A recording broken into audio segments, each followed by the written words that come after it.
Mutual fund এবং share market হলো সেই জায়গা যেখানে আপনি আপনার সমস্ত ইচ্ছা পূরণ করতে পারেন। প্রত্যেককে স্বাগত স্মার্ট ইনভেস্টমেন্ট কোর্সে। আমরা আগের দিন মডিউল 3 পর্যন্ত কমপ্লিট করে নিয়েছিলাম এবং মডিউল 3 তে করেছিলাম যে শেয়ার মার্কেট কিভাবে কাজ করে, মিউচুয়াল ফান্ড কিভাবে গঠিত হয়, বেসিক জিনিসগুলো শিখেছিলাম। আজকে আমরা শিখবো এত জায়গা থাকতে থাকতে কেন আমরা মিউচুয়াল ফান্ডে ইনভেস্টমেন্ট করব। অ্যাকচুয়ালি প্রধান যে কারণ তাদের মধ্যে উল্লেখযোগ্য হচ্ছে কম্পাউন্ডিং, অর্থাৎ চক্রবৃদ্ধির জাদু এখানে ঘটে। চক্রবৃদ্ধি মানে আসছি, তার আগে বলে নিই, আপনি যখন কোনো ব্যাংকে এফডি করেন সেক্ষেত্রে টাকাটা যে গ্রো করে সেই কম্পাউন্ডিংটা কদিন ছাড়া হয়? সাধারণত 6 মাস ছাড়া বা 3 মাস ছাড়া হয়ে থাকে, ডিপেন্ড করে ব্যাংক টু ব্যাংক। কিন্তু আপনি যখন মিউচুয়াল ফান্ডে টাকা রাখবেন এই কম্পাউন্ডিংটা ডেলি বেসিসে হয়, মানে বুঝতে পারছেন, প্রত্যেক দিনের টাকা কম্পাউন্ডিং হচ্ছে। কম্পাউন্ডিং কথা অর্থে চক্রবৃদ্ধি। একটা উদাহরণ দিই, সাধারণ সুদ আর চক্রবৃদ্ধি সুদের পার্থক্য। ধরুন আপনি 100 টাকা ব্যাংকে রাখলেন, যদি সরল সুদে 1 বছর শেষে কত টাকা হলো? সাধারণত হলো, আমি ধরলাম 10 টাকা, আচ্ছা 20 টাকা, ধরুন 20 টাকা, তাহলে 100 টাকাতে 20 টাকা। দ্বিতীয় বছর আবার 100 টাকা ছিল, সুদ হলো কত? 20 টাকা। তৃতীয় বছর 100 টাকা 20 টাকা, তাহলে 3 বছরের শেষে আপনার সুদ কত টাকা হলো? 60 টাকা, যদি 20% রিটার্ন ধরি, মানে 100 টাকাতে 20 টাকা। ওকে, যদি 20% রিটার্ন ধরি, ভালো করে খেয়াল করুন। কিন্তু চক্রবৃদ্ধিতে 3 বছরের শেষে কিন্তু 60 হবে না, একটু বেশি হবে, একটু বেশি হবে। কিরকম? উদাহরণ দিই, ধরুন চক্রবৃদ্ধি সুদের ক্ষেত্রে আপনি 100 টাকা রাখলেন, 20% সুদ, তাহলে 1 বছরের শেষে কত হলো? 20 টাকা। বছরের শেষে আসলটা সুদের সাথে যোগ হয়ে যায়। ওকে, তার মানে কত হয়ে গেল? 120 টাকা হয়ে গেল। এইবার এখানে যেমন দেখেছিলাম যে 100 টাকার 20% 20 টাকা, চক্রবৃদ্ধি সুদের ক্ষেত্রে 120 টাকার 20% বের করব। বোঝাতে পারলাম? এখানে 100 টাকার 20% বের হচ্ছিল, এটা সরল সুদ। চক্রবৃদ্ধি হচ্ছে কি 120-র 20%, এটা হয়ে যাবে কত? 24 টাকা। মানে আপনার সুদ হয়ে গেল 24। দ্বিতীয় বছরের সুদ কত টাকা ছিল? 20 টাকা। এখানে কত হলো? সুদ হয়ে গেল 24। বোঝাতে পারলাম? তার মানে যত দিন যাবে তত কিন্তু এই টাকার পরিমাণটা বাড়তে থাকবে। কিরকম? কেন বাড়ে? চক্রবৃদ্ধিতে এত ম্যাজিক কেন? ম্যাজিক এই কারণে, আসলে তো সুদ পাচ্ছেন, তারপরে যে আপনি সুদ পাচ্ছেন না, সেই সুদেরও আবার সুদ পাচ্ছেন। এই যে দেখুন, হওয়া উচিত ছিল কত টাকা? 20 টাকা, এখানে হলো কত? ধরুন 24 হয়ে গেল, তাহলে এক্সট্রা কত টাকা পেলেন? 4 টাকা। কেন 4 টাকা পেলেন? না, এই 4 টাকাটা হচ্ছে এই এক্সট্রা সুদের সুদ। আপনার হয়তো ক্লাস 9-10-এ চক্রবৃদ্ধি সুদ করেছিলেন, ক্লাস 10-এ, সেক্ষেত্রে একটা সূত্র ছিল না, মনে পড়েছে? পি ইন্টু 1+r/100 হোল পাওয়ারে এন। যারা রিসেন্ট করেছে বা মনে আছে, তারা মনে আছে এই জিনিসটা, হচ্ছে আসল, এটা হচ্ছে বার্ষিক সুদের হার, এটা হচ্ছে কি কত সময়। তাহলে এই যে পাওয়ার, এ খতরনাক। ঠিক আছে, মানে যত দিন যাবে তত ম্যাজিকের মতো বাড়তে থাকবে। আমি কিছু স্যাম্পল দেখাবো। তার মানে এই চক্রবৃদ্ধিটা কি করে এত বাড়ে, কি করে এত বাড়ে? ভাবুন না, সিম্পল। একটা ধান গাছ, অনেকেই চাষিবাসী ঘরের মানুষ আছে আমি জানি, বা চাষ টাস জানে, এটুকু আমি আমার জানি। তো একটা ধান গাছ, আপনি একটা যখন বীজ লাগানো হয়, একটা বীজ থেকে বা একটা গাছ থেকে কতগুলো বীজ হচ্ছে? বলেন, কতগুলো বীজ হচ্ছে? অনেকগুলো, কমপক্ষে 50, 60, 100টা হচ্ছে একটা বীজ থেকে। তার জন্য সময় লাগছে, তাহলে সময় দিতে হচ্ছে। তাহলে আপনি যদি মার্কেটকে সময় দেন তাহলে এতটা টাইম লাগবে। ধরুন একটা বীজ, ওকে, সেটা হয়ে গেল, আমি ধরলাম 50টা বীজ হয়ে গেল, ধান হয়ে গেল। সেই 50টা থেকে আবার প্রত্যেকটা থেকে যদি 50টা করা হয়, বুঝতে পারছেন, একটা থেকে 50টা, একটা থেকে 50টা, তাহলে 50 থেকে কতগুলো হবে? 2500টা বীজ হবে। এটাই হচ্ছে কম্পাউন্ডিং, এটা হচ্ছে বাস্তব উদাহরণ দিলাম। তাহলে যত আপনি সময় দেবেন তত কিন্তু টাকাটা গ্রো করবে, প্রচুর গ্রো করে। এই জন্য যারা আপনার ইনভেস্টমেন্ট করতে এসেছেন, আপনারা যদি বলেন যে আমাদের টার্গেট 1 বছর থেকে 2 বছর জন্য ইনভেস্ট করব, আমার মনে হয় সব থেকে বেস্ট ব্যাংকের এফডি, অথবা মিউচুয়াল ফান্ডের কিছু স্কিম আছে যেগুলোকে ডেট মিউচুয়াল ফান্ড বলা হয় বা লিকুইড মিউচুয়াল ফান্ড বলা হয়, যেগুলোতে নেগেটিভ হওয়ার চান্স কম। কিন্তু প্রকৃত কম্পাউন্ডিং এর জাদু পেতে গেলে আপনাকে কমপক্ষে লং টার্ম ভাবতে হবে। 5 বছরে তো আপনি পজিটিভ পাবেন, আশা করা যায়।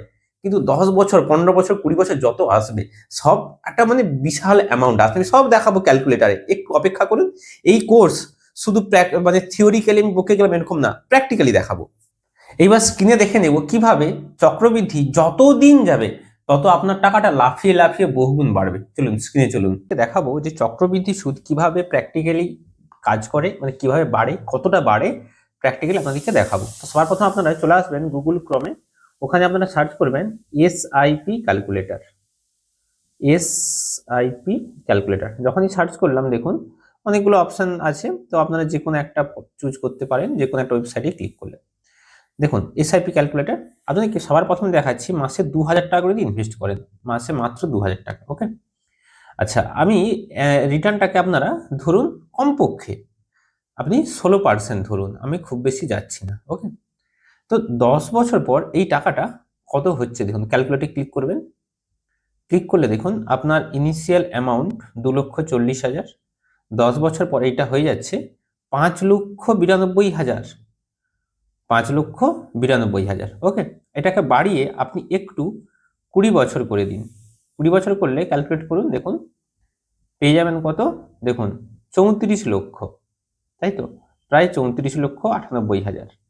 এটাকে বাড়িয়ে আপনি টাইমটাকে বাড়িয়ে 30 করে দিন, যখনই 30 করে দিলেন ক্যালকুলেটে দেখুন 1,77,00,000। কত, মাত্র মাসে 2,000 টাকা। তাহলে প্রথম 10 বছরে কত 6 লক্ষের গায়ে ছিল, 20 বছরে তাহলে 12 লক্ষ হওয়া উচিত, তো কিন্তু হয়ে গেছে কত 34 লক্ষ।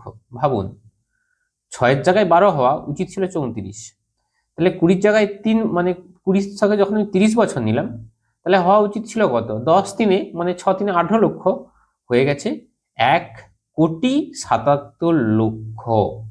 বোঝাতে পারলাম পারলাম তো। এবার অনেকেই বলতে পারেন যে এখানে এসআইপি যে ইনফ্লেশন বলে যে জিনিসটা থাকে, তাহলে 30 বছর পর 1,77,00,000, তো মূল্য অনেক কম, অবশ্যই ঠিক। তার জন্য কিছু ট্রিক আছে যে আমি ইনফ্লেশনকেও বিট করতে পারি, ওই টাকাটা ওইটাই থাকবে আছে। যখন আমি আপনাদেরকে আমি শেখাবো ইনভেস্টমেন্ট, সেখানে দেখাবো কিভাবে আপনি ইনফ্লেশনকে বিট করতে পারেন, অর্থাৎ 30 বছর পর আপনি যে টাকাটা দেখতে পাচ্ছেন ওই টাকাটাই থাকবে। তার জন্য একটা কাজ করতে হবে, সেটা হচ্ছে step up SIP. Step up মানে জটিল হয়ে যাচ্ছে মানে অন্যের কাছে, পরে দেখাবো। প্রত্যেক বছর নির্দিষ্ট অ্যামাউন্ট একটা বাড়ানো, সেটা আমি পরে আসবো, এখন আমি এই ডিপতে যাচ্ছি না, তো নিশ্চিন্তে থাকুন। আপনাদেরকে আমি টেকনিক শিখিয়ে দিব যে আপনি এমন কিছু ইনভেস্টমেন্ট স্ট্র্যাটেজি অ্যাপ্লাই করলে আপনার কত বছর পরে যে টাকা আজকের টাকার সাথে সমান হবে। আচ্ছা, এটা আমি 2,000 টাকাতে দেখালাম, আপনি বললেন যে আমি এটা মাসে 5,000 টাকা করে দেখাবো, মাসে 5,000 টাকা করে ইনভেস্ট করতে চাই। দেখুন মাসে মাত্র 5,000, তো আমি প্রথম 10 বছর নিচ্ছি, কোনো সমস্যা নেই। 10 বছর এক্সপেক্টেড রিটার্ন 16%ই ধরছি, ক্যালকুলেটে দেখুন, তো আপনার টাকাটা হয়ে যাচ্ছে কত 10 বছরে প্রায় কত 14 লক্ষ। ওকে, 14 লক্ষ দেখতে পাচ্ছেন, 14 লক্ষ। আচ্ছা, এটাকে আপনি 20 বছর করে দিন, তাহলে 20 বছর কত 28 লক্ষ হওয়া উচিত। দেখুন 20 বছরে 28 লক্ষের জায়গায় হয়ে গেছে কত দেখুন 87 লক্ষ। কোথায় 28 কোথায় 87। তারপর এটাকে একটু বাড়িয়ে 30 বছর করে দিন, 30 বছর ক্যালকুলেট করবেন, দেখবেন কত হচ্ছে দেখুন 4,43,00,000। মানে বুঝতে পারছেন কোন জায়গাতে গেছে, মাসে 5,000 টাকা করে 30 বছরে 4 কোটিতে পৌঁছে যাচ্ছেন। তাহলে আপনি যদি 40 করে দেন, আমি দেখাচ্ছি আপনাদেরকে, 40 করলে কোথায় যাচ্ছে দেখুন 21 কোটি। বুঝতে পারছেন, মাসে 5 থেকে 21 কোটি, 40 বছর অনেক পিরিয়ড, মানে ধরুন যে 20 বছর বয়স থেকে শুরু করবে ইনভেস্টমেন্ট করা, তাহলে 60 বছরে ওই টাকাটা পৌঁছে যাবে। তার মানে এতটা পার্থক্য হচ্ছে। আচ্ছা, এবার আপনারা যদি বলেন যে আমি লামসাম করব, ওয়ান টাইমস করব, তাহলে ওয়ান টাইমসের জন্য আপনাকে আবার একই রকম গুগলে সার্চ করতে হবে যে লামসাম ক্যালকুলেটর। ওকে, লামসাম, তাহলে আপনি সার্চ করছেন LUMPSUM, লামসাম ক্যালকুলেটর। তো আপনি যখনই লামসাম ক্যালকুলেটর গেলেন ওই ওয়েবসাইটটাতেই আসছি। আচ্ছা, এখানে আপনি এককালীন, আমি ধরে নিচ্ছি আপনি 1,00,000 টাকা দিলেন, 1,00,000, তাহলে ওই রিটার্ন আমি ধরছি 16% রিটার্ন ধরছি, আপনাদেরকে শিখিয়ে দেবো কিভাবে 16% রিটার্ন জেনারেট করতে হয় বা তার বেশি। তাহলে 10 বছরে আপনার টাকাটা হয়ে যাচ্ছে কত 4,41,00,000। ওকে, 4,41,00,000 বাড়িয়ে ওটাকে আমি করে দিলাম 20 লক্ষ, মানে 20 বছর করে দিলাম। 20 বছর করলে তাহলে 8 লক্ষ হওয়া উচিত, দেখুন কত হয়ে গেছে 19 লক্ষ। বাড়িয়ে ওটাকে আমি 30 বছর করে দিলাম, 30 বছর, তাহলে এই টাকাটা হয়ে যাবে দেখে নিন 85 লক্ষ। 30 বছরে 1,00,000 থেকে 85 লক্ষ। এটাই হচ্ছে চক্রবৃদ্ধির জাদু, যেইটা মিউচুয়াল ফান্ড বা শেয়ার মার্কেটে সব থেকে বেশি কাজ করে। বুঝতে পারলাম, ঠিক আছে তো।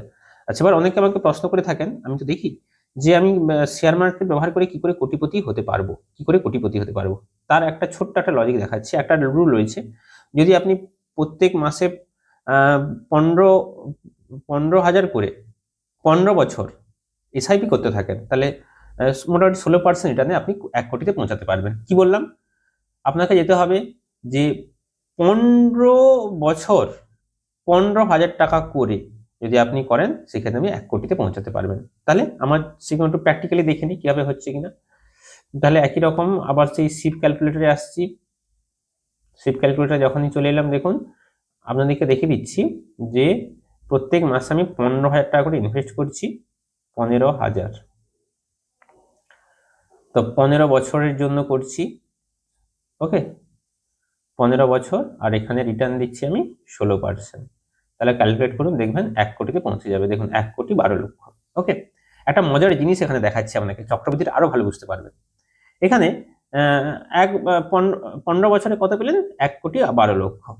ঠিক আছে, এটাকে আপনি যদি 20 বছর করে দেন, 20 বছর মানে মাত্র 5 বছর বাড়ালাম, দেখুন 2,62,000। মানে যেই 1 কোটি হতে 15 বছর লাগিয়েছে, আর সেখানে বাকি 1.5 কোটি মাত্র 5 বছরে হয়ে গেল। এবার দেখুন এটাকে 22 বছর দিচ্ছি, 22 বছর, দেখুন 3 কোটি, মানে 2 বছরে 1 কোটি হয়ে যাচ্ছে। এটাই চক্রবৃদ্ধি। প্রথম 15 বছর লাগছিল 1 কোটি হতে, পরে 2 বছরে বেড়ে যাচ্ছে। আমি দেখুন এটাকে আমি 25 বছর দিয়ে দিই, কোন জায়গায় যাবে দেখুন। 25 বছর ক্যালকুলেট, প্রায় 6 কোটি। বুঝতে পারছেন? 5,94,00,000। ইনফ্লেশন আর ট্যাক্স সেটা তো আমি আলাদা সেকশনে বলবো। অবশ্যই ইনফ্লেশনটা এখানে অ্যাডজাস্ট করতে হবে, ইনফ্লেশনকে আমাকে ভাবতে হবে, ইনফ্লেশনটা যেন কি করার পদ্ধতি, সেগুলো পরে যখন আমরা স্টেপ বাই স্টেপ দেখাবো সেখানে বলে দেবো। শুধু মনে রাখবেন স্টেপ আপ এসআইপি করবো আমরা, স্টেপ আপ এসআইপি, এটা এটুকু মনে রাখুন বা খাতাতে নোট করে রাখুন, ওখানে ডিটেলসে বলবো। তাহলে বুঝতে পারলেন, এটাকে আর একটু বাড়ি আমি 30 বছর করে দিলাম। 30 বছর, দেখুন কোন জায়গাতে যাচ্ছে, 13 কোটি চলে গেল। 30 বছরে চলে গেল 13 কোটি। ওই 15,000 টাকা করে প্রত্যেক মাসে, আর ইয়ারলি 16%। তাহলে কোন জায়গাকে গেছে চক্রবৃদ্ধির জিনিসটা, এটাই হচ্ছে চক্রবৃদ্ধির আসল মজা। তো আপনাদেরকে প্র্যাকটিক্যালি দেখালাম, এরকম আরো প্র্যাকটিক্যালি ক্লাস প্রচুর আসবে, কিভাবে ইনভেস্ট করা সবকিছু দেখাবো। তো আজকের ক্লাস এখানে শেষ করছি। পরের দিন আমরা দেখবো ব্যাংকের ফিক্সড ডিপোজিট আর মিউচুয়াল ফান্ড, এই দুটোর পার্থক্য, মানে ব্যাংক থাকতে থাকতেও কেন মিউচুয়াল ফান্ডে ইনভেস্ট করবো, সবকিছু ডেপথে আপনাদেরকে দেখাবো। অর্থাৎ আপনাদের পুরো চোখ খুলে দেবো যে ব্যাংকের থেকে কেন মিউচুয়াল ফান্ড বেস্ট অপশন। চলুন, টাটা।